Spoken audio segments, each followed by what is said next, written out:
দেখতে পাচ্ছি এই আমার দর্শক দেখতে পাচ্ছেন মরিচ, আমরা কাঁচা মরিচ আবাদ করেছে, যে কাঁচা মরিচটা আবাদ করেছে। এখন আমরা যদি বলি যে মরিচের দামটা অনেক বেশি হয়ে যাচ্ছে, কিন্তু আসলে এটা আমরা করেনি, সিন্ডিকেটের ব্যবসায়িকের কারণে মরিচের দাম বৃদ্ধি পাচ্ছে।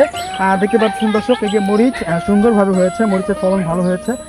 এখানে যদি কৃষকরা যদি ন্যায্য দাম পেত, শাকসবজিতে কাঁচা মরিচে যদি ন্যায্য দামটা পেত, তাহলে কিন্তু আমাদের দেশে সিন্ডিকেটের বাজারও থাকতো না। আর আমরা এই যে হারে আমরা মরিচের দাম মরিচ কিনে খাচ্ছি, সেভাবে এত দামটাও থাকতো না। দেখুন কি সুন্দর মরিচ হয়েছে, তারপরে মরিচের দামটা কিন্তু অতিরিক্ত বৃদ্ধি পাচ্ছে। কেন বৃদ্ধি পাচ্ছে?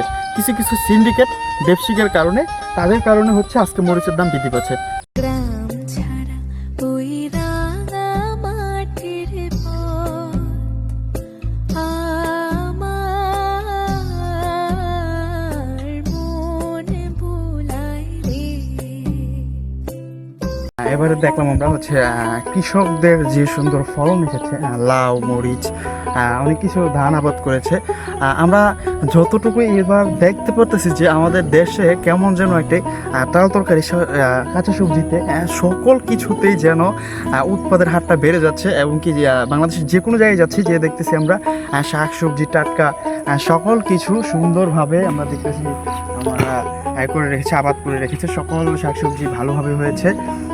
এখন ইনশাল্লাহ যতটুকু আল্লাহ তাআলার রহমতে আমার পিছনে দেখতে পাচ্ছেন লাউ ক্ষেত, এখানে মরিচ ক্ষেত। তারপর যদি দর্শক আপনাদেরকে দেখায়, এখানে এই যে সামনে লাউ আবাদ করেছে, মিষ্টি লাউ ভালো ফলন এসেছে। তারপর হচ্ছে সিম আবাদ করেছে, লাউ আবাদ করেছে, অনেক জায়গায় অনেক কিছু আবাদ করেছে। সকল কিছু আমরা দেখতে পাচ্ছি ইদানিং অনেক সুন্দর এবং মনোরম পরিবেশে। কোনো দেখতে পাচ্ছি মাইস কাটা বা পোকামাকড়ের কোনো আক্রমণ নেই। সুন্দরভাবে চাষিরা ভালোভাবে এগুলো চাষ করে যাচ্ছে কাঁচা সবজি। যেভাবে উৎপাদ হচ্ছে কাঁচা সবজিগুলা, এইভাবে যদি আরও উৎপাদ হতে থাকে, আমাদের বাংলাদেশটা কিন্তু এগিয়ে যাবে। ইনশাল্লাহ বাংলাদেশটা এগিয়ে যাবে, ভালো হবে। আমরা